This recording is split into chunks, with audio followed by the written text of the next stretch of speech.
সুপ্রিয় দর্শক, স্বাগত জানাচ্ছি আজকের সম্পাদকীয়তে। সাথে আছি আমি মুস্তফা খন্দকার। জুলাই জাতীয় সনদ বাস্তবায়নের আদেশ ও গণভোট অধ্যাদেশের বৈধতা নিয়ে রুল জারি করেছে হাইকোর্ট। রিটকারের আইনজীবী সৈয়দ মামুন মাহবুব রাষ্ট্রপতির এই আদেশ ও অধ্যাদেশকে সংবিধান বিরোধী দাবি করলেও জামাত নেতা ও সিনিয়র আইনজীবী শিশির মনির একে রাজনৈতিক উদ্দেশ্য প্রণোদিত বলেছেন। তিনি প্রশ্ন তোলেন, গণভোট বাতিল হলে জাতীয় নির্বাচন কেন বাতিল হবে না? অন্যদিকে বিরোধী দলীয় চিফ হুইপ ও এনসিপির আহ্বায়ক নাহিদ ইসলামের অভিযোগ, গণভোটের রায় নস্যাৎ করতে আদালতকে ব্যবহারের চেষ্টা চলছে। প্রাসঙ্গিক এসব বিষয় নিয়ে আজকের সম্পাদকীয় চ্যালেঞ্জে জুলাই সনদ। এ বিষয়ে কথা বলতে স্টুডিওতে উপস্থিত আছেন ডক্টর সিব্বির আহমেদ, রাজনৈতিক বিশ্লেষক, এবং মোহাম্মদ শামীম কায়সার লিঙ্কন, বিএনপি দলীয় সংসদ সদস্য। দর্শক, আপনারাও এই আলোচনায় অংশ নিতে পারেন। এজন্য আপনাদের ফোন করতে হবে টেলিভিশনে দেখানো নম্বরে। এছাড়াও ফেসবুকের মাধ্যমে আপনাদের মন্তব্য পাঠাতে পারেন। আলোচনা শুরুর আগে জানিয়ে দেব আজকের শিরোনাম। প্রতিশোধ নিতে মরিয়া ইরান, সৌদিতে মার্কিন দূতাবাসে হামলা, তেহরানে আক্রান্ত প্রেসিডেন্টের ভবন, বিধ্বস্ত বিপ্লবী গার্ডের কার্যালয়, লেবাননে ভূমি দখল ইসরায়েলের।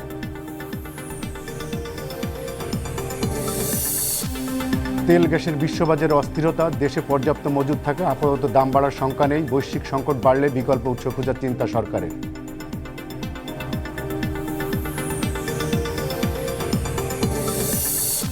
বগুড়া নয়, কড়াইল থেকে ফ্যামিলি কার্ড বিতরণ শুরু করবেন প্রধানমন্ত্রী। উপনির্বাচনের কারণে স্থান পরিবর্তন, ঢাকায় 2 সিটি পরিচালনায় বরাদ্দ চান প্রশাসকরা।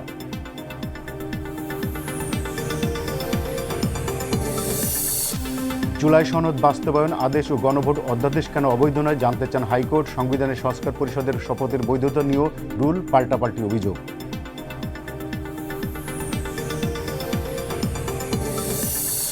এবং বাবার সঙ্গে বিরোধের জেরে শিশুকন্যাকে ধর্ষণ চেষ্টা, গলা কাটার পর মৃত ভেবে ফেলে যায় পার্কে, 2 দিন পর হাসপাতালে মৃত্যু। চট্টগ্রামের ঘটনায় অভিযুক্ত গ্রেপ্তার।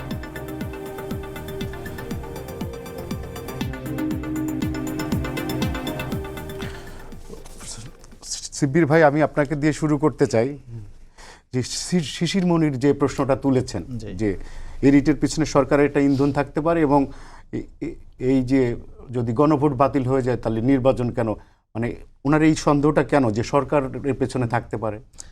দেখেন, রিটকারীর সাথে তো সরকারের কোনো সম্পর্ক নেই। জি, ধন্যবাদ আপনাকে, আমার সমালোচককে ধন্যবাদ এবং দর্শকদেরও ধন্যবাদ। তো বিষয়টা খুবই সেন্সিটিভ, যে যারা রিট করেছেন এই আইনজীবীদেরকে তো আমরা চিনি, ওনারা কারা, ওনারা জাতীয়তাবাদী আইনজীবী ফোরামের সাথে কানেক্টেড। এটা মোটামুটি বোঝাই যায় যে কারা করছে, কেন করছে। সরকারের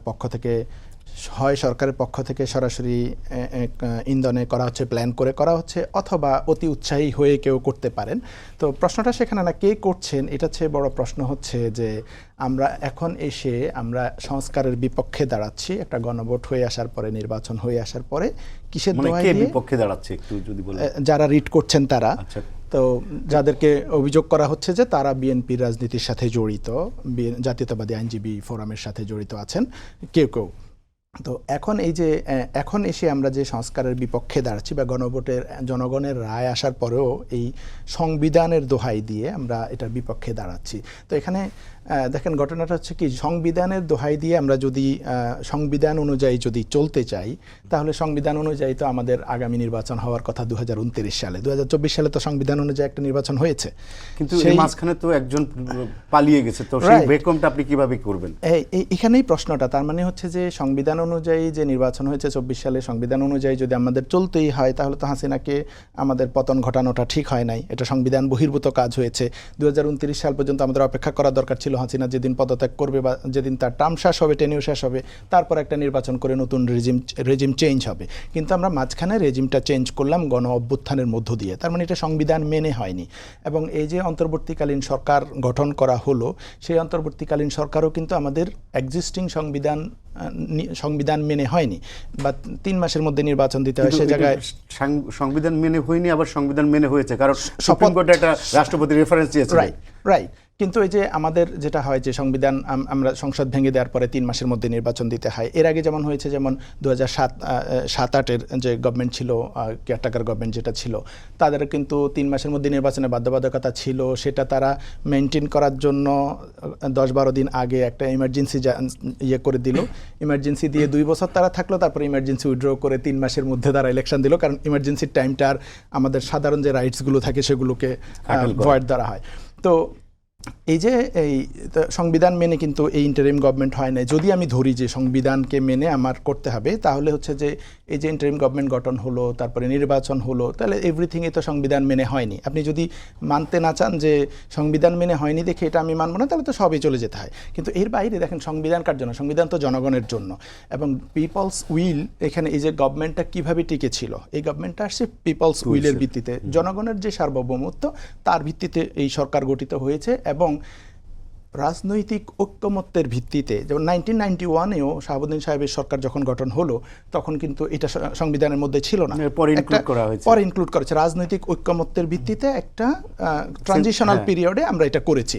তো এবারের এই সিচুয়েশনটা একটা ট্রানজিশনাল পিরিয়ড। আমাদের সংবিধানে তো লেখা ছিল না কেউ যদি পালিয়ে যায় তখন কি করতে হবে। তার মানে তখন একটা কনসেনসাস তৈরি হলো, রাজনৈতিক ঐক্যমত্যের ভিত্তিতে আমরা একটা সরকার করলাম।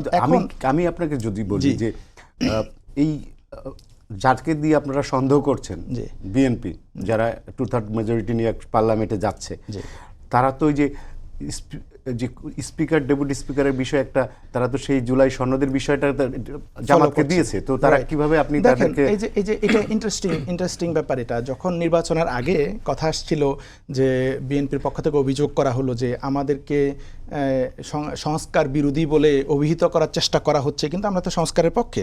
বিএনপি তো সংস্কারের পক্ষে, বিএনপি 31 দফা দিয়েছে, তো হাসিনা সরকার থাকতেই, তার মানে বিএনপিও তো সংস্কার চায়। কারণ গত 15 বছরে বিএনপি যেমন তো একসাথে আন্দোলন সংগ্রাম করেছে, এবং আমাদের যে গণতান্ত্রিক প্রতিষ্ঠানগুলো ধ্বংস হয়ে গেছে, আমাদের নির্বাচন হচ্ছে না, সবগুলো ইনস্টিটিউশন নষ্ট হয়ে গেছে, এটার কারণে তো সবাই আমরা যে এক ধরনের সংস্কার হতে হবে, আদারওয়াইজ তো এই সিস্টেমের মধ্যে আমরা আটকে যাব, এই ফেসিবাদের মধ্যে। তো সংস্কারের পক্ষে তো বিএনপিও ছিল। তো পরবর্তীতে বিএনপি কিন্তু বলছিল যে আমাদেরকে কেন সংস্কারের বিপক্ষে বলা হচ্ছে, আমরা সংস্কারের পক্ষে, গণভোটের পক্ষে। এবং বিএনপি শুরুর দিকে কেউ না ভোটের পক্ষে প্রচারণা চালালেও শেষ দিকে এসে কিন্তু তারেক রহমান নিজেও ভোটের পক্ষে প্রচারণা চালিয়েছেন, যদিও ভিতরে ভিতরে কোনো নেতারা না ভোটের পক্ষে প্রচারণা চালিয়েছেন, যেটা আমরা রিফ্লেকশনে দেখেছি, কিছু না ভোট এসেছে। তাহলে যদি আপনারা সংস্কারের পক্ষেই থাকেন, তাহলে এখন তো তখন বলা হয়েছিল যে আমাদেরকে সংস্কারের বিপক্ষে বলে বা সংস্কারের কথা বলে নির্বাচন পেছানোর চেষ্টা করা হচ্ছে। তো সংস্কারের বিপক্ষে বলে নির্বাচন পেছানো হলো না, নির্বাচন সময় মতো হলো। এখন আপনারা ক্ষমতায় আসলেন এবং জনগণ 2/3 মেজরিটি দিয়ে আপনাদেরকে ক্ষমতায় পাঠালো। অ্যাট দ্য সেম টাইম জনগণ কিন্তু গণভোটের পক্ষে 68%, 70% ভোট দিয়ে জনগণ এই রায়ও দিয়েছে যে আমরা বিএনপিকে ক্ষমতায়ও দিচ্ছি, অ্যাট দ্য সেম টাইম আমরা গণভোটের পক্ষে, সংস্কারের পক্ষে ভোট দিয়েছি। তাহলে আমরা এখন আমাদের দায়িত্ব, কারণ দায়িত্ব হচ্ছে জনগণের ভোটকে, জনরায়কে সমর্থন জানিয়ে আমাদের সেই সংস্কারের পথে যাওয়া। তো বিএনপি যদি মনে করে যে আমরা 2/3 মেজরিটি পেয়েছি, মানে হচ্ছে এখন আমরা যা বলবো তাই হবে, তাহলে তো সেটা আবার আমরা সেই ফেসিবাদী স্টাইলে চলে গেলাম, যে শেখ হাসিনা যেটা করেছিল, কেয়ারটেকার গভর্নমেন্টের প্রভিশন বাতিল করে দিয়ে। আমি মনে করি আমাদের তো সংস্কারের পক্ষে জনগণ রায় দিয়েছে। সো এখন যদি সংবিধানের দোহাই দিয়ে রাজনৈতিক ঐক্যমত্যের জায়গাটাকে, যেটাতে আমরা এই যে জুলাই সনদ নিয়ে একটা ঐক্যমত্য তো হয়েছে, তার মানে হচ্ছে বিএনপিও সেখানে একমত হয়েছে, তাহলে এখন আবার কেন আদালতের দোহাই দিয়ে এটাকে নিয়ে একটা তালবাহানা শুরু করা? সংসদ সদস্য যদি পার্লামেন্টে এই বিষয় নিয়ে কথা বলবে, তার কাছে যাই।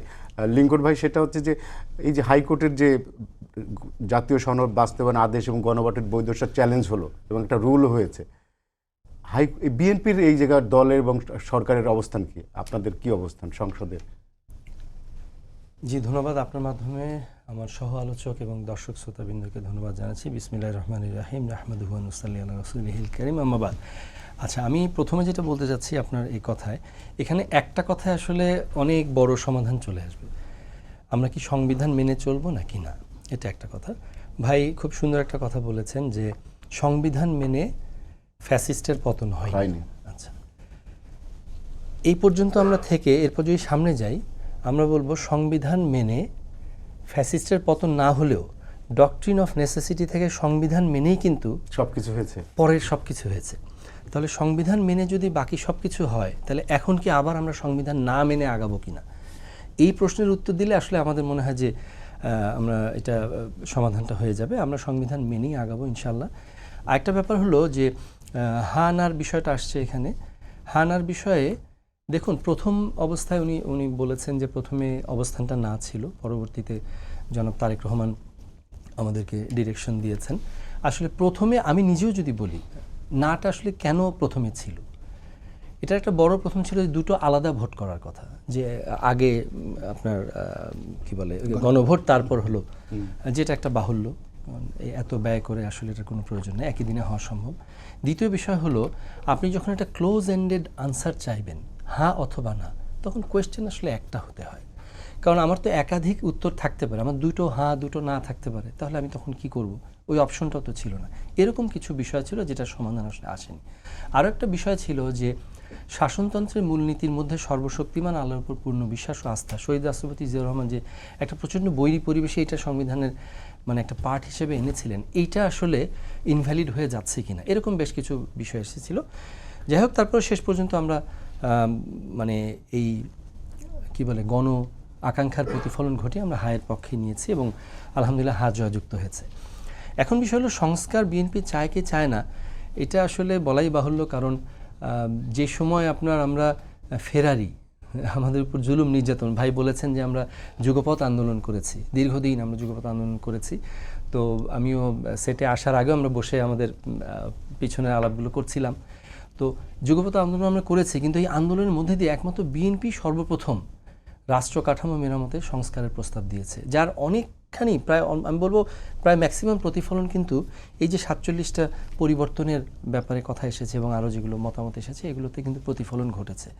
তো আপনি যেটা বললেন যে আসলে বিএনপি কোন অবস্থানে আছে, যেহেতু আমাদের ফ্যাসিস্টের পতনটা সংবিধান মেনে হয়নি, কিন্তু এরপর থেকে যা হয়েছে সংবিধান মেনে হয়েছে। আপনি রাষ্ট্রপতির মাধ্যমে শপথ দেওয়া, আপনি যদি পেছনে ফিরে যান, এগুলো তো রেকর্ডেড, তাই না? মানে ওগুলো কথায় আমরা বিতর্কে না যাই।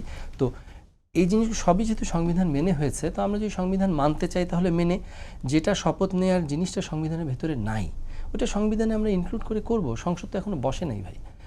আপনি দেখুন যে আজকে কোর্টের রিটকারীর আইনজীবী কিন্তু এই জুলাই সনদকে সংবিধান বিরোধী বলছে। এটা আচ্ছা, রিটকারী, এখানে একটা বিষয় হলো যে আদালতে যাওয়ার রাইট কি আমার আছে বা যে কারো আছে?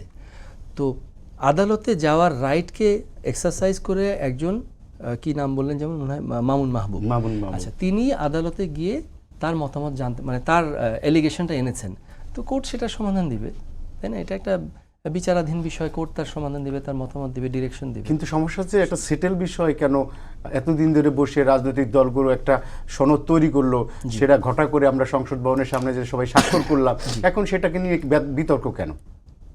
আচ্ছা, আপনার কি মনে হয় যে এই যে যেটা ঘটা করে একসাথে করা হলো, এটাকে সেটেল করতে 8 মাস বসতে হয়েছে? হ্যাঁ, 8 মাস বসতে হয়েছে। কিছু কিছু বিষয় এখনো ডিসপুটেড আছে, কিছু বিষয় এতবার বসতে হয়েছে। তাহলে কি আপনার মনে হচ্ছে এটা আসছে বিতর্ক ছাড়া? তো এটার বিতর্ক মানে এটার কোনো অ্যাবসলিউট সমাধান হবে বা সবাই এটাকে 100% মেনে নেবে, তাহলে তো আর বসারই প্রয়োজন ছিল না। তো বিতর্ক থাকবে, গণতান্ত্রিক রাষ্ট্র ব্যবস্থায় বিতর্ক নিয়ে এর মধ্যেই আমাদেরকে সলিউশনের দিকে যেতে হবে, এটাই আমি মনে করি। তবে ওই যে আপনি যেটা বলছিলেন যে আমাদের অবস্থান, সেটা হলো যে যেই ফর্মটা বা যেটা আমাদের শপথ নিতে হবে, বা ওই যে সংস্কার পরিষদের সদস্য হিসেবে, ওইটা আমাদের তফসিলভুক্ত সংবিধানের ভাবে নেই। ওটা ইনশাল্লাহ সামনে ওর মধ্যে নিয়ে এসে শপথ নেওয়া হবে, অসুবিধা তো নেই ইনশাল্লাহ। শিবির ভাই, সেটা হচ্ছে যে এই যে এনসিপি অভিযোগ করছে যে আদালতকে রাজনীতির হাতিয়ার বানানো হচ্ছে। আমরা তো এইটা দেখছি হাসিনার আমলে, ফ্যাসিস্ট যুগে আমরা দেখছি আদালতকে কিভাবে ব্যবহার করা হয়েছে। এখনো এত কিছুর পরে এখনো আদালতকে নিয়ে আমাদের এত সন্দেহ কেন? আদালতকে নিজস্ব স্বাধীনতা বলে কিছু থাকবে না? এখানে যে ঘর পড়া গরু সিঁদুরে মেঘ দেখলে ডরায় বলে না, আমাদের তো অভিজ্ঞতা খারাপ। আমাদের অভিজ্ঞতা হচ্ছে যেই আদালতে এখন গিয়ে রিট করা হলো জুলাই সনদের বিপক্ষে, এই ধরেন এই আদালতকে ব্যবহার করেই কিন্তু জিয়াউর রহমানের ৫ম সংশোধনী বাতিল করা হয়েছিল। এই আদালতকে ব্যবহার করেই কিন্তু তত্ত্বাবধায়ক সরকার ব্যবস্থা বাতিল করা হয়েছিল, এবং যার মাধ্যমে আমরা দীর্ঘ দীর্ঘ লম্বা একটা ফেসিবাদের কবলে পড়ে গেলাম। যদি তত্ত্বাবধায়ক সরকার ব্যবস্থা বাতিল না হতো তাহলে তো 2014 সালে আওয়ামী লীগের পতন হয়ে যেত একটা নির্বাচনের মধ্য দিয়ে, সুস্থ প্রক্রিয়ার মধ্য দিয়ে। কিন্তু এই আদালতের গাড়ে বন্দুক রেখেই কিন্তু সরকার এটা করেছে। সো আমাদের কাছে এই কনসার্নটা কিন্তু আছে যে একটা সরকার ক্ষমতায় আসছে, সেই সরকার যদি তার উইশকে সে আদালতের মাধ্যমে বাস্তবায়ন করতে চায়, এখন আদালত যদি একটা রায় দিয়ে দেয় তখন কিন্তু এটা একটা লিগ্যাল ইস্যু। সরকারকে এখানে টানছেন কেন? না, এটাতেই যে সরকার কি এর পেছনে আছে আমরা কেউ জানি? এটার লক্ষণ দেখে আপনি বুঝবেন। দেখেন, নির্বাচন হওয়ার পরেই বিএনপির কয়েকজন সংসদ সদস্যরা বা মন্ত্রীরাও এরকম কথা বলেছেন কেউ যে আমরা তখন গণভোটের পক্ষে গিয়েছি চাপে পড়ে, যা না হলে নির্বাচনটা দিবে না এই জন্য। কেউ বলেছেন, বিএনপিপন্থী বুদ্ধিজীবীরাও বলেছেন যে আমরা গণভোট মানি না, এটা অসাংবিধানিক বা এটা সেটা বলে, অথবা এই সংস্কার মানি না, এরকম কথা কেউ বলেছেন যে আমরা এই সংস্কার চাই না, আমরা চাইতাম না কিন্তু চাপে পড়ে এসেছি। তো এটা একটা ইন্ডিকেশন যে সরকারের হয়তো সবাই না, সরকারের কেউ স্ট্যান্ড হয় না, দলের তো একটা সিদ্ধান্ত আছে, রাইট? সরকারের কেউ এবং না ভোটের আপনি যদি দেখেন, যদিও ভাই বলেছেন যে তারেক রহমান সাহেব পরবর্তীতে নির্দেশনা দিয়েছেন হ্যাঁ ভোটের পক্ষে, কিন্তু আমরা দেখেছি 32% না ভোট, 30-32% না ভোট পড়েছে। এই না ভোট বিএনপি যে দিয়েছে তার কোনো প্রমাণ নাই। আওয়ামী লীগেরও তো 30% ভোট আছে দেশে। না, ডেফিনেটলি বিএনপি, কিন্তু আপনি যদি দেখেন যে বিএনপি যেখানে বেশি ভোট পেয়েছে সেখানে না ভোটের পরিমাণ বেশি। ধরেন বিএনপি যেখানে, যে বান্দরবানে বিএনপি জিতেছে, এখানে না ভোট জয়যুক্ত হয়েছে। না ভোট জয়যুক্ত হয়েছে কয়েকটা জায়গায়, গোপালগঞ্জ আর বান্দরবান। গোপালগঞ্জে যে জায়গায় না ভোট জয়যুক্ত হয়েছে সেখানে বিএনপি এমপি ইলেক্টেড হয়েছে। তার মানে হচ্ছে বিএনপিকে ভোট দিয়েছে এরকম একটা সংখ্যা। আমি বলছি না সবাই হলে তো বিএনপি ভোট পেয়েছে 50%, তাহলে তো 50% না হওয়ার কথা। যেহেতু বিএনপি 50% ভোট পেয়েছে আর বাকি 50%-এর মধ্য থেকে 50% আসলে বিএনপি থেকে অ্যাটলিস্ট 20% না ভোটের হ্যাঁ ভোটের পক্ষে ভোট এসেছে। তার মানে বিএনপি সবাই না ভোটে দেয় নাই। তার মানে বিএনপিকে যারা সমর্থন দিয়েছে তারাও হ্যাঁ ভোটের পক্ষে সমর্থন দিয়েছে। তার মানে তারা বিএনপিকে যে 2/3 মেজরিটি দিয়ে ক্ষমতায় এনেছে, অ্যাট দ্য সেম টাইম তাদের একটা অংশ কিন্তু বলেছে যে আমরা এই সংস্কারগুলোও চাই, আমরা গণভোটে হ্যাঁ ভোট দিলাম। কেন বিএনপির সাথে এটা লিঙ্ক করছি কিছুটা? এটা হচ্ছে যে বিএনপি যেখানে জিতেছে সেখানে না ভোট কিছুটা বেশি পড়েছে। তার মানে বিএনপির একটা অংশ না ভোটের পক্ষে ক্যাম্পেইন করেছে ভিতরে, এবং এইগুলো কিছু ভিডিও আমরা দেখেছি যেখানে এরকম কথা বলেছে যে না ভোট দিলে, হ্যাঁ ভোট দিলে রাজাকাররা চলে আসবে, না দিলে বিএনপি আওয়ামী লীগ, বা এরকম কথা প্রচারণা হয়েছে কোনো জায়গায়। হয়তো এগুলো দলীয় স্ট্যান্ড না, ভিতরে না তারা করেছে, বা শুরুর দিকে দলীয় স্ট্যান্ড ছিল, পরবর্তীতে চেঞ্জ হয়েছে। তো বিএনপির মধ্যে একটা অংশ যে গণভোটের বিপক্ষে বা সংস্কারের বিপক্ষে গতানুগতিক রাজনীতি করতে চান, এটা তো মোটামুটি স্পষ্ট। এবার এটা কি একদম দলীয় স্ট্যান্ড নাকি দলের একটা ক্ষুদ্র অংশের স্ট্যান্ড আমরা জানি না। তো এখন দলের একটা অংশেরও যদি স্ট্যান্ড হয়, সেই অংশ যদি এই গ্রুপটাকে প্যাট্রোনাইজ করে যে তোমরা একটা কোর্টে রিট করো, এবং কোর্টে হয় কি অনেক সময় আপনি কোর্ট আইন মেনে হয়, আইনে যদি ওই খারাপ লোককেই পক্ষে রায় দিতে হয় সেটাই দেয়, কারণ আইনে নাই। অনেক সময় বলা হয় না বিচারকের হাত পা বাঁধা, বিচারক হচ্ছে এভিডেন্স দেখে বলবেন। সেই এভিডেন্সে যদি যে মজলুম তার বিপক্ষেও রায় যায়, সেটাই দিতে হবে। সে পার্সোনালি ফিল করবে যে সে মজলুম আমি জানি, কিন্তু আইন বলছে তার বিপক্ষে রায় দিতে হবে। তো আদালত দিয়ে কিন্তু এ ধরনের ঘটনা ঘটানো হয়। এর আগে হয়েছে, আমরা বললাম যেটা, যে জিয়া রহমানের 5ম সংশোধনী বাতিল বা তত্ত্বাবধায়ক সরকার বাতিল, এগুলো। তো এই সরকার যদি ইন্ধন না দেয় তাহলে এই ধরনের ঘটনা ঘটার সম্ভাবনা খুবই কম। কারণ এখানে আরেকটা জিনিস হচ্ছে আইনজীবীদের মধ্যে সরকারের সাথে সম্পৃক্ত, মানে বিএনপির সাথে সম্পৃক্ত লোকেরা এখানে আছে। তো যদি এটা বিএনপির দলীয় স্ট্যান্ড না হয়, তাহলে আমি মনে করি বিএনপির দলীয়ভাবে এটার বিপক্ষে বলা উচিত যে আমরা সংস্কারের পক্ষে, যারা এই রিট করতেছে তাদের সাথে আমাদের কোনো কানেকশন নাই, এটা বলা উচিত। লিঙ্গন ভাই, সেটা হচ্ছে যে এই শিবির ভাই যেটা বললেন যে বিএনপিকে সন্দেহ করছে, বিএনপি এখন এইসব সংস্কারের কথা তখন বলেছিল নির্বাচনটা করার জন্য, নির্বাচন হয়ে গেছে, এখন বিএনপি তার স্ট্যান্ড বদল করছে, কথাটা কি সত্য?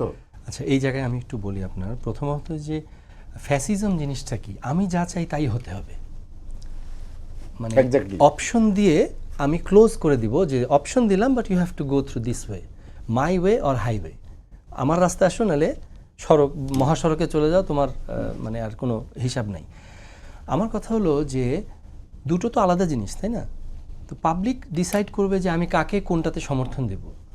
বিএনপির এই প্রার্থীকে আমি আমার মার্কার ভোটটা দিব, ধানের শীষে ভোট দিব, পাশাপাশি আমি হা দিব না দিব, সেটা আমি নিজে ডিসাইড। দুটো তো আলাদা জিনিস। তো কেউ যদি এক্সপেক্ট করে যে 50% 49% ভোট বিএনপি পেয়েছে, তাহলে 49% কেন হবে না, এটা যদি এক্সপেক্ট করে, তাহলে এটা অ্যানাদার ফ্যাসিজমের জন্ম দিচ্ছে। তাহলে আপনি আসলে গণতান্ত্রিক পন্থা আপনি বিশ্বাসই করেন না। তার মানে আপনি you have to be sure যে না বিএনপি মানেই এটা হ্যাঁ হতে হবে আর অন্য কিছু মানেই না হতে, বিষয়টা এরকম না। তাকে তার চয়েসটা নির্ধারণ করতে দিতে হবে, কারণ বিএনপিকে ভোট দিবে কিনা, নির্দিষ্ট প্রার্থীকে ভোট দিবে কিনা, এইটার যে প্যারামিটারগুলো এগুলো ডিফারেন্ট, হাতে দিব না নাতে দিব এটার প্যারামিটার ডিফারেন্ট। আমরা আমাদের ক্যাম্পেইন করেছি, এখান থেকে মানুষকে যতটুকু উদ্বুদ্ধ করতে পেরেছি, আচ্ছা ওইটা তো হলো রেজাল্টে আসছে, কিন্তু আমি বলতে চাচ্ছি আমরা ওয়ারিড কোথায়, সেটা হলো যে ওইটা হতেই হবে, এটা হলো অ্যানাদার ফ্যাসিজম গেল একটা। দ্বিতীয় বিষয় হলো এখানে একটা কথা টার্ম উনি আনছেন, এই টার্মটা আসলে যতদিন হয়তো বাংলাদেশ থাকবে ইনশাল্লাহ, কিয়ামত পর্যন্ত বাংলাদেশ দীর্ঘজীবী হোক, আমিন। উনি বলেছেন যে হাতে দিলে রাজাকার চলে আসবে। আচ্ছা দেখুন, রাজাকার টার্মটা যেটা, এই টার্মটা অনেকভাবে অনেক সময় ব্যবহার হয়েছে, তো এই রাজাকার তো আসলে রাজাকারই, সো ওই টার্মটা নিয়ে এসে আরেকটা আজকের যে টপিক, ওই টপিকের থেকে আরেকখানে গেলে, যেমন অনেক সময় এরকমও শুনেছি যে বলে যে আচ্ছা আপনাদের জন্য কি এরকম যে সঙ্গে থাকলে দরকার, না থাকলেই রাজাকার, বিষয়টা কি এরকম? তো ওইটা একটা লম্বা আলোচনা, ওই আলোচনায় গেলে আবার আজকের মূল পয়েন্ট থেকে আমরা সরে যাব, আপনি অ্যালাউ করলে করতেও পারি। এরপরে যে শেষ বিষয়টা, যে দেখুন হাসিনা মানে দেশটাকে অরাজক করেছে, প্রত্যেকটা প্রতিষ্ঠান ধ্বংস করেছে, তার মানে কি এই যে আমরা কোর্টের কাছে যাব না, কোর্টের কাছে গেলেই এটা একটা এর পেছনে কোনো একটা দুরভিসন্ধি দিয়েছে বা দিস দ্যাট। এই যে এক্সিকিউটিভ, লেজিসলেটিভ, জুডিশিয়ারি তো আছেই, এই প্রতিষ্ঠানগুলোকে আমরা মানে সক্রিয় করব, মানে স্বতন্ত্র করব, তাদেরকে ফাংশনাল করব। তো কেউ কোর্টের কাছে গেলে সে যেতে পারবে না, গেলে তাকে এই দিকে ট্যাগিং করা হবে, এটা আরেক ফ্যাসিজম ভাই, আমরা ফ্যাসিজম থেকে আরেক ফ্যাসিজমে যেতে চাই না। তো এই জন্যই বলছি যে দেখি না কোর্টের কাছে গেছে তারা কি বলে, সরকার কি অবস্থানে যায়, এটার জন্য দায়িত্বশীল যে যারা আছেন তারা তাদের স্টেটমেন্টের মাধ্যমে পরিষ্কার করবেন জিনিসগুলো। এই আর কি। যে শিবির ভাই, যে জামাত ইসলামের একটা অভিযোগ যে একটা রাজনৈতিক বিষয়, সংসদের বিষয়, সেটাকে আদালতে নেওয়াটা অতীতে আমাদের জন্য ভালো কিছু অভিজ্ঞতা ছিল না, আবার সেই পথে যাচ্ছে, ইতিহাসের পুনরাবৃত্তির কথা বলছে জামাত। তো তখন পরিস্থিতি আর এখনের পরিস্থিতি কি এক?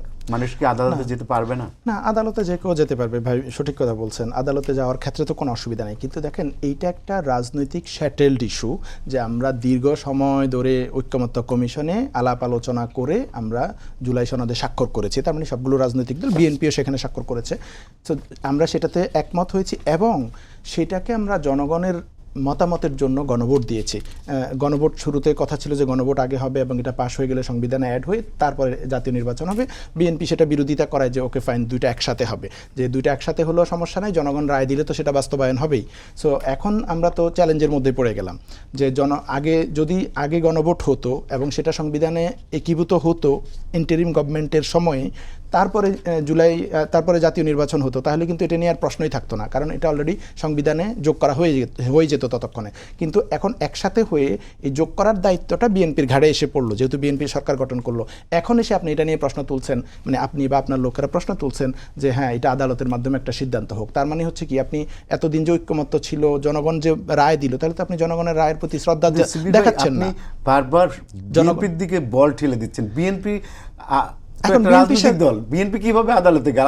আইনজীবী গেছে, আইনজীবী গিয়েছে, সেই আইনজীবী তো বিএনপির সাথে সম্পৃক্ত, বা বিএনপির আইনজীবীরা এটাকে ব্যাক দিচ্ছেন করছে বলে এটা বিএনপির সিদ্ধান্ত হবে, এটা কোনো কথা না। দেখেন, এটা একটা রাজনৈতিক সিদ্ধান্তের ব্যাপার, কারণ এটা একটা রাজনৈতিক ঐক্যমত্য হয়েছে, এখনো সংবিধানে অ্যাড হয় নাই দেখে আপনি এটাকে এখন আদালতের মার প্যাচে ফেলে দিতে পারেন। কারণ জিনিসটা তো সংবিধানে যখন অ্যাড হয়ে যাবে, তখন যদি আপনি আদালতে যান, কথার কথা, তখন আর তো সেটা সংবিধানে ততদিন আছে এবং তখন আর কোনো টেনশন নাই। কিন্তু আপনি যদি এক্সিস্টিং সংবিধানের দোহাই দেন, তাহলে তো এটা এখনো সংবিধানে অ্যাড হয় নাই, কিন্তু জনগণ তো রায় দিয়েছে, 70% জনগণ রায় দিয়েছে। আপনি যদি জনগণের এই রায়কে সম্মান না দেখান, আদালতের মাধ্যমে যদি, যেহেতু আদালত, আপনি বলছেন আদালতে গেলে সমস্যা কি, কারণ আদালতের ব্যাপারে তো আমাদের এই ঘরপোড়া ওই যে গরুর মতো অবস্থা, আমরা তো সেই পরিস্থিতি উতরে আসছি।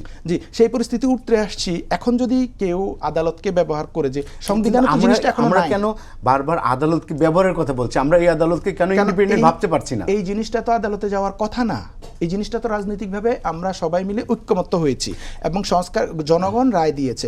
এখন এই সংবিধানে এখনো এটা যোগ হয়নি। যদি এমন হতো, গণভোটটা প্রথমে হলো, এটা সংবিধানে যোগ হয়েছে, তারপর নির্বাচন হলো, এরপরে কেউ যদি আদালতে রিট করে, সেই ক্ষেত্রে হচ্ছে যে অলরেডি এটা সংবিধানে অ্যাড হয়েছে, সেই সংবিধান অনুযায়ী যার যদি রায় দেন তাহলে এটার বিপক্ষে যাবে না। কিন্তু এক্সিস্টিং যে সংবিধান এটার ভিত্তিতে যদি রায় দেন তাহলে জুলাই সনদের বিপক্ষে রায় চলে আসতে পারে আদালতে, তখন তো আদালত আর জনগণ মুখোমুখি হয়ে যাবে। আমরা কি সেই পরিবেশটা চাই যে জনগণের 70% একটা জিনিস চায় কিন্তু আদালত সেটার বিপক্ষে দাঁড়ায়? আদালত যে পয়েন্টটা ধরছে যেটা সংবিধানে নাই, গণভোটটা তো আগে সংবিধানে ইনক্লুড করতে হবে, তারপরে আপনি গণভোটটা করেন। আমরা তো সেটা করিনি।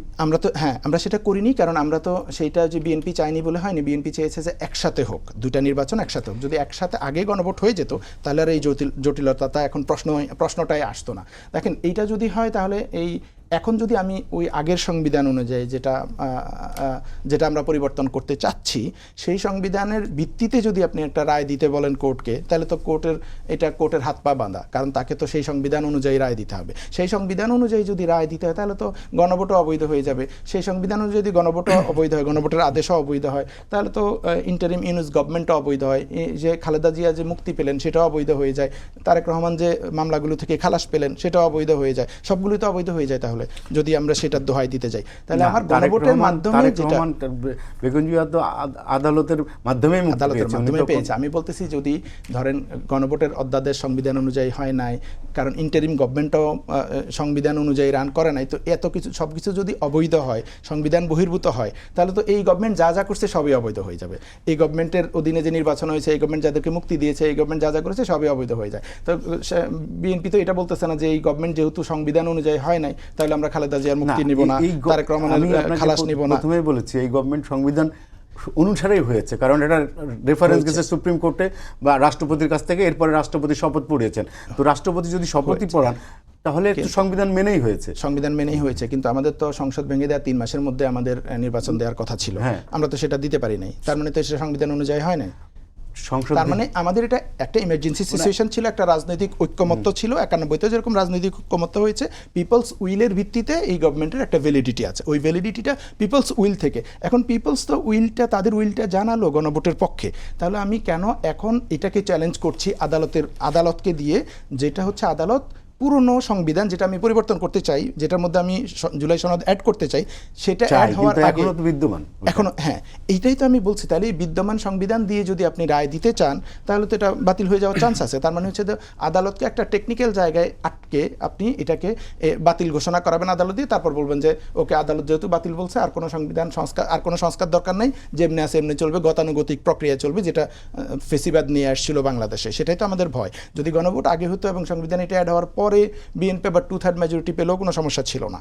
তো আমি মনে করি বিএনপির উচিত এটার ব্যাপারে তার স্ট্যান্ড ক্লিয়ার করা এবং জনগণের যে রায় দিয়েছে জনগণের রায়ের প্রতি সম্মান জানিয়ে সংস্কারের পক্ষে থাকা। এটাই আমি মনে করি বিএনপির দায়িত্ব। একটা জিনিস একটু অ্যাড করব, যেটা বলেছেন যে গণভোট বিএনপি চায়নি।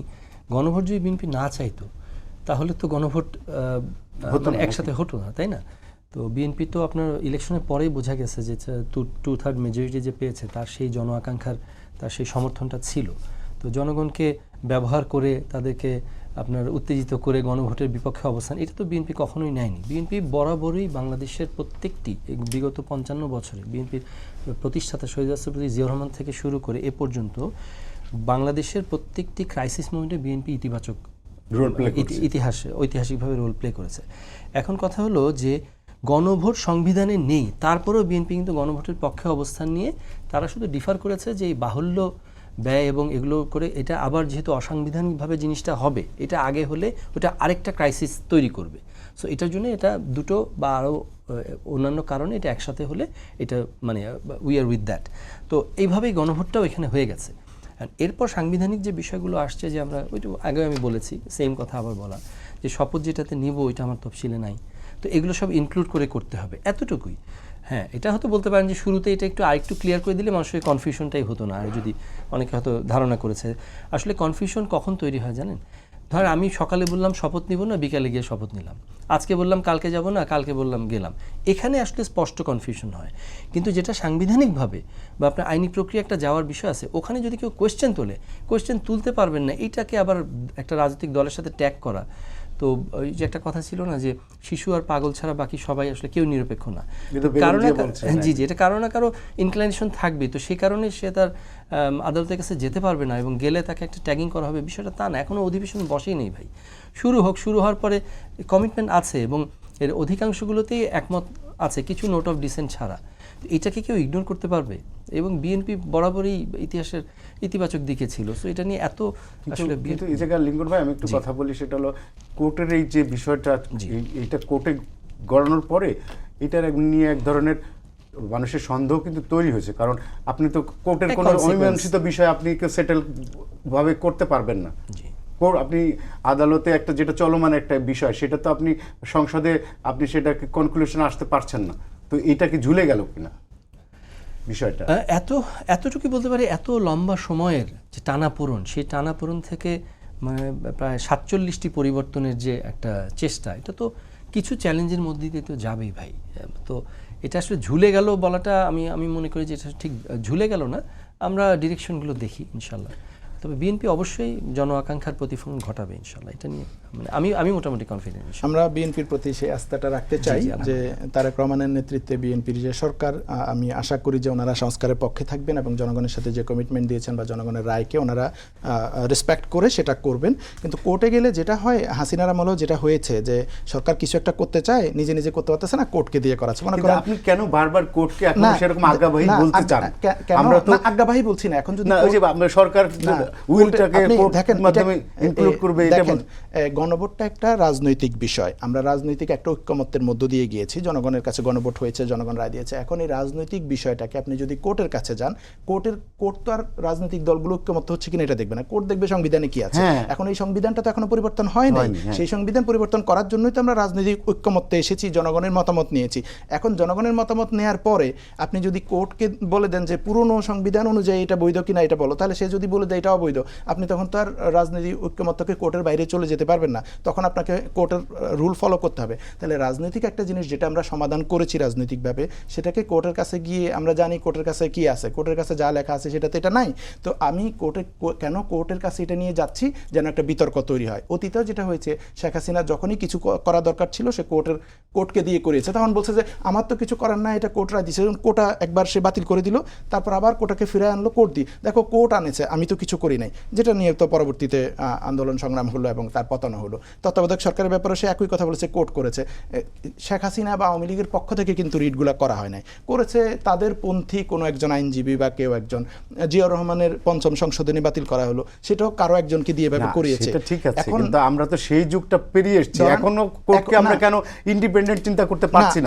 আগের আর এখনকার বাস্তবতা হচ্ছে কি, আগের ব্যাপার হচ্ছে যে কোর্টকে দিয়ে সে তত্ত্বাবধায়ক সরকারকে বাতিল, জি ভাই জাস্ট এক মিনিট, যে তত্ত্বাবধায়ক সরকার বাতিল করতে হবে, শেখ হাসিনা কি করলো, কাউকে একজনকে দিয়ে রিট করালো, তারপর কোর্ট এটা বাতিল করে দিল, একটা প্রেমিস দেখায়।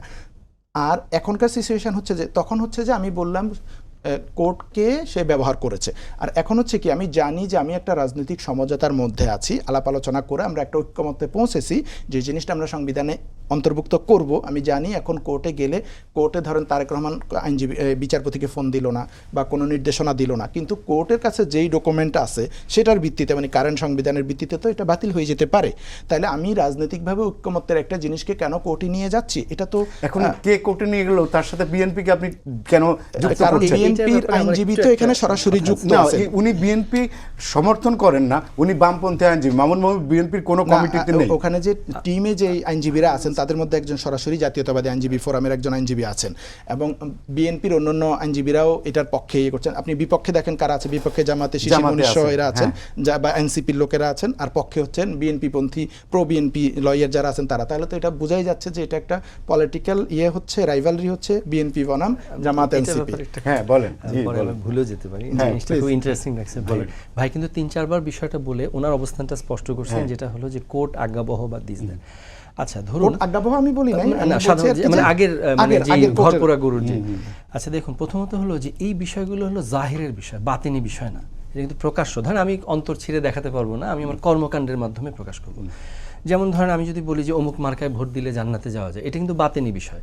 ভোটটা আপনি দিচ্ছেন, কিন্তু যাওয়া যায় কিনা এটা হলো বাতিনি বিষয়। তো জাহিরের এরকম কিছু, এরকম না, যাই হোক মানে আমি কথা প্রসঙ্গে আনলাম আর কি। কিন্তু জাহিরের বিষয় কি, যে হ্যাঁ সত্যি আমি এই কাজটা করলে এই মার্কায় ভোট দিলে এই রাস্তা হবে, এটা হলো জাহিরের। হ্যাঁ আমি করে দিলাম, হ্যাঁ ঠিক আছে, এই যে আপনি এই মার্কায় ভোট দিয়েছেন, আপনি পেলেন।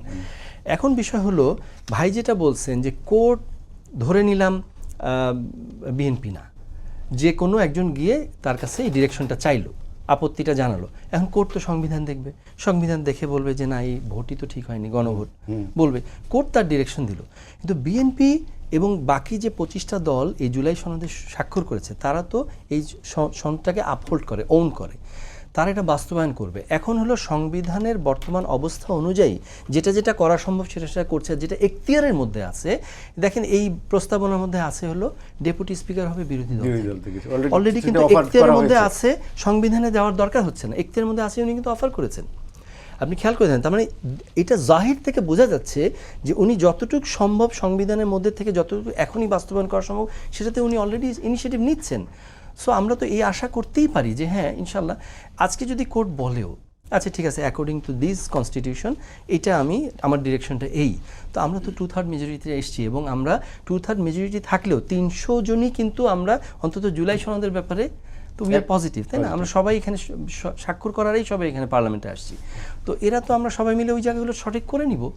এখনও তো অধিবেশন বসেই নেই ভাই। আমি এই জন্য বারবার বলছি যে যেহেতু আলামতটা স্পষ্ট, জাহিরের মধ্যে এসছে যে না উনি এগুলোর মধ্যে যেগুলো যেগুলো এখতিয়ারে আছেন সেগুলো এক্সারসাইজ করছেন অলরেডি, তো উনি সামনেগুলো করবেন ইনশাল্লাহ, আমরা সবাই মিলে করবো ইনশাল্লাহ, সংবিধানের ভিতরে এনেই করবো। মানে আপনি মনে করছেন যে কোনো কনফিউশন নেই না, বিএনপি মানে জুলাই সনদ বাস্তবায়নের ব্যাপারে মানে with respect to note of ডিসেন্টকে কনসিডারেশনে রেখে যেটা যেটা তারা প্রতিশ্রুতি দিয়েছে অবশ্যই করবে ইনশাল্লাহ। না আমরা সেটাই আশা করতে চাই যে তারা জুলাই সন্দেহ আছে না, সন্দেহটা হচ্ছে যদি ধরেন কোর্ট একটা রুলিং দিয়ে দিল যে এটা অবৈধ, তাহলে তো আর আপনি করতে পারবেন না, মানে এটা একটা সাংবিধানিক বাধ্যবাধকতা তখন সরকারের উপর চলে আসবে। আগেই ধরে নিচ্ছেন কোর্ট অবৈধ বলবে যে না, এই সংবিধানে ইনক্লুড হলে আবার আপিল করতে পারবেন। এই যে জিনিসটা এখন মানে আপনি কোর্টে নিয়ে যাচ্ছেন, মানে কোর্টকে এঙ্গেজ করতেছেন, যে জিনিসটা আসলে এখন কোর্টের জিনিস না, এই জিনিসটা রাজনৈতিক ঐক্যমত্যের ব্যাপার, রাজনৈতিকভাবে সমাধান করার ব্যাপার। এটাকে কোর্টে নেয়াই হচ্ছে তো একটা বদমতলবে, এই মতলবটাই তো খারাপ, এই মতলবটাই হচ্ছে যে এখানে একটা বিতর্ক তৈরি করা। বারবার বুঝাতে চাচ্ছেন যে কোর্টে বিএনপি নিয়েছে কি আসছে না, এখন এখানে ধরেন এই যে কয়জন যারা ইয়েতে শুনানিতে অংশগ্রহণ করেছেন এর মধ্যে বিএনপি সমর্থক আইনজীবীরা সক্রিয়ভাবে অংশগ্রহণ করেছেন। এখন যদি সেটা বিএনপি না হয়, ভাইয়ের কথা যদি ট্রু হয়, আমি যে বলি যে বিএনপি আইনজীবীরা করেন না এবং তারা সেখানে নাই, তৃতীয় কোনো ব্যক্তি করেছে, তাহলে বিএনপির এই জায়গা থেকে স্পষ্ট করা উচিত যে যারা রিট করেছে তাদের সাথে আমাদের কোনো সম্পর্ক নাই এবং আমরা সংস্কারের পক্ষে, জুলাই সনদের পক্ষে, গণভোট নিয়ে আমাদের কোনো কনফিউশন নাই, গণভোট বৈধ কি অবৈধ এই নিয়ে আমাদের কোনো কনফিউশন নাই, এটা বিএনপির দিক থেকে ক্লিয়ার করা উচিত। আমরা সংসদ অধিবেশন বসা পর্যন্ত বিএনপির কার্যক্রম শুরু করার আগ পর্যন্ত কেন আমরা আগাম এক ধরনের সিদ্ধান্তে আসি? মানে আপনি কেন ওই সিদ্ধান্তে আমি আসছি না, আমার কথা হচ্ছে যে ওই সিদ্ধান্তে আসছি না এবং বিএনপির প্রতি আমি আস্থাও রাখতে চাই, আমি বিএনপির প্রতি আপনি আস্থা রাখতে চান আবার আস্থা রাখতে চান না, মানে আপনি আমি আস্থা রাখতে চাই বিএনপির প্রতি, তাহলেই তাকে একটা মানে সে এটার বিপক্ষে চলে গেল, মানে কোর্টে যাইতে পারবে না কেন? এই জিনিসটা কোর্টে যাইতে পারবে না, যে কোনো কিছু নিয়ে কোর্টে যাইতে পারে, কিন্তু যেই জিনিসটা কোর্টের জিনিস না, এটা একটা রাজনৈতিক জিনিস, আমরা রাজনৈতিকভাবে এটা নিয়ে দীর্ঘ আলাপ আলোচনা করে সমাধান করেছি। এখন এই জিনিসটা সমাধান পুরোটা কি হয় মানে হয়নি তো, গণভোট অবৈধ বলা এই ব্যাপারে আমাদের কোনো মানে গণভোটকে অবৈধ বলতে হবে এরকম কোনো কনফিউশন আমাদের কারোর মধ্যে নাই। বিএনপিও তো নির্বাচন অংশগ্রহণ করেছে, গণভোট পক্ষে বলছে না যে এটা গণভোট অবৈধ, না মানে আমি বলছি যে রিটগুলা হচ্ছে সেটা যদি হয়, যদি কোর্ট থেকে ধরেন এরকম কথা বললো, তা যারা এখন এই কোর্টে রিটগুলা করছে যে গণভোট বা এই সংবিধান সংস্কার নিয়ে, তারা তো একটা বদমতলবে যাচ্ছে যে কোর্ট থেকে তারা একটা রুলিং যদি এই পক্ষে নিয়ে আসে, কোর্ট তো ভাই দ্বীপের মধ্যে না, কোর্ট তো বাংলাদেশের জনগণের অভিপ্রায়টা জানে যে কি হচ্ছে। যদি কোর্ট সেটা অভিপ্রায় অনুযায়ী সমাধান দেয় তাহলে তো ভালো, কিন্তু কোর্ট তো সাধারণত অভিপ্রায়ের ভিত্তিতে কোর্ট সমাধান দিবে না, কোর্ট তো সমাধান দিবে তার যে আইন কানুন আছে সেটার ভিত্তিতে, মানে তার কাছে যে সংবিধান আছে সেটার ভিত্তিতে। এখন সেই সংবিধানটাই তো আমরা পরিবর্তন করতে চাচ্ছি। এখন সেখানেই যদি কোর্টের পক্ষ থেকে, যেমন শেখ হাসিনা কিন্তু এই এক্সকিউজগুলো দিত যে কোর্ট বলে ফেলছে এখন তো আমি কিছু করতে পারবো না, তো এই এক্সকিউজের পথে আমরা কেন হাঁটছি, এখানে বিএনপিপন্থী আইনজীবীরা কেন যাচ্ছেন, এইটা একটা মানুষের মনে তো সন্দেহ তৈরি হচ্ছে। উনি অবশ্যই একটা কথা বারবার বলেছেন, আমি ওই পথে যেতে চাচ্ছিলাম না। এটা হয়েছে কি যে ধরেন আমরা অনেক গুপ্ত সংগঠন আছে যারা ধরেন বিভিন্ন দলের সাথে বিভিন্ন ভাষায় গুপ্ত হিসাবে থাকে, অনেকে কিছু কিছু স্ল্যাং ওয়ার্ডও ইউজ করে এই গুপ্ত কথা বলতে গিয়ে। তো এখন ধরেন আসলে কে কোন চিন্তা ভাবনা ভেতরে রেখে বাইরে কি আছে এটা তো বলা মুশকিল। এই জন্য যে কোনো কিছুর সাথেই যে ধরেন একটা অমুক সংগঠনের সাথে আছেন, Right. তাই ভাই- আমি ভাই- ইন্ডিভিজুয়ালি কাউকে বলছি না যে সেই ভাই গুপ্ত যদি মনে সংগঠনে করেন, ভাই আমি যদি বলছি মনে সেরকমও করেন যে জি, জি, আইনজীবীরা জি, জি। এখন কোর্টে মানে রিট কাউকে- করেছেন, ভাই জি। যদি সন্দেহ হয় যে এরা আসলে বিএনপিকে ডিফেম করার চেষ্টা করতেছেন, বিএনপির সম্মান ক্ষুণ্ণ করার চেষ্টা করতেছেন, এরা হয়তো গুপ্তভাবে অন্য কোনো দলের পারপাস সার্ভ করতেছে, তাহলে তো বিএনপির উচিত প্রথম দিনে বহিষ্কার করে দেয়া দেখে যে এদের সাথে আমাদের আর কোনো সম্পর্ক নাই, না, কারণ আসলে এরা আমাদের ডিফেম করতেছে, আমরা সন্দেহ করতেছি এরা বিএনপির স্ট্যান্ডের বাইরে গিয়ে আমাদের দলকে ক্ষতিগ্রস্ত করার জন্য। বহিষ্কার বা পুরস্কার না, বিষয়টা হলো কি কেউ কোর্টে গেলেই আমি তাকে না না ট্যাগিং করব। না না আপনি এই যদি জিনিসটা না, আসলে আপনি যে একটা- বললেন যে তারা হয়তো গুপ্ত হয়ে অন্য কোনো দলের এজেন্ডাও বাস্তবায়ন করে থাকতে পারে, তার মানে তো না, না, না, উনি আমি সেটা বলিনি। মিন করিনি উনি। সেটা না, বলিনি। মানে আমি কেউ- বলেছি- আপনি তো বললেন যে আমি বলেছি গুপ্তভাবে যে কেউ একজন অন্য- যাওয়ার সাথে সাথে তার যে অ্যাসোসিয়েশন, না, ভাই তো অ্যাসোসিয়েশনের ভাই- সাথে মিল করে যে একটা না ভাই গুপ্ত tagging কথা করে বলছেন ফেলা, যে এই সে হয়তো জিনিসটার ব্যাপারে। অ্যাসোসিয়েশনটা আছে বিএনপির সাথে, কিন্তু হয়তো গুপ্তভাবে অন্য না, কোনো according দলের to your purpose। statement, না, আমি আপনি বলিনি যে বললেন আমি বিএনপির সাথে না না আছে আপনি বা বললেন যে নেই, কেউ বিষয়টা তো এইভাবে গুপ্ত বলিনি। থাকে, কেউ তো মানে না, এই যে যে আইনজীবীরা কোর্টে গেছে তারা বেশ প্রমিনেন্ট পরিচিত, তাদেরকে গুপ্ত বলার সুযোগ আছে না, বলে আমার যদি মনে- যদি মনেও হয় যে তারা বিএনপির সাথে কানেক্টেড, কিন্তু আসলে তারা বিএনপি না, আসল বিএনপি না, তারা গুপ্তভাবে অন্য কোনো সংগঠনকে রিপ্রেজেন্ট করে বা তাদের স্বার্থ এজেন্ডা বাস্তবায়ন করে, তার মানে তো বিএনপি এরা যদি হয়, তাহলে এরা যদি বিএনপিকে ডিফেম করার চেষ্টা করে, তাহলে তো বিএনপি এটা বুঝতে পারলে সাথে সাথে এদেরকে ডিজোন করা উচিত যে এরা তো আমাদের ক্ষতি করতেছে, কারণ আমরা সংস্কারের এখন পক্ষে, বিএনপি এরা সংস্কারের বিপক্ষে কথা বলতেছে। মনেই করতেছে না যে এটা এদের সাথে যে আদালতে একজন যেতেই পারে, কিন্তু যে কেউ রাইট তার রাইট। বিএনপি তাকে কেন প্রথম- না করবে? ভাই, না না না, এটা যে আমরা বলছি, আমরা আশা এটা রাখতে বলছি- চাই, আমরা প্রথম- শিবির ভাই আমরা আশা রাখতে চাই যে definitely, এই সংসদ না, একটা আমি কার্যকর ওনার- সংসদ হবে এবং এই ওনার আমাদের যে কথার পরিপ্রেক্ষিতে আমি জুলাই যেটা যে বলতে আমরা যে চেয়েছি- বড় আন্দোলন হলো, সেই আন্দোলনে যে আত্মাহুতি দিল মানুষের, তাদের রক্তের সাথে কোনো দলই বেইমানি করবে না। করবে না। আমরা এই Exactly, আশা করে রাখতে ওনার পারি। কথা Exactly, এগেইনস্ট আমি প্রথম exactly. বলতে চাইছি কেউ কোর্টে গেলেই সেটা একটা ট্যাগিং হবে না, তা কোর্টে সে যাইতেই পারে, গেলেই যদি আমি মনে করি এটার পক্ষে বা বিপক্ষে গেছে, এটা একটা ফ্যাসিজমের জন্ম আচ্ছা, দেয়। থ্যাংক ইউ দ্বিতীয়ত- জি, জি, জি। শামীম কায়সার লিংকন এবং সিব্বির আহমেদ, আপনাদের দুজনকে ধন্যবাদ আমাদেরকে সময় দেওয়ার জন্য। সবাইকে ধন্যবাদ জানিয়ে শেষ করছি আজকের সম্পাদকীয়। আগামীকাল আবারও দেখা হবে এই সময়। শুভরাত্রি।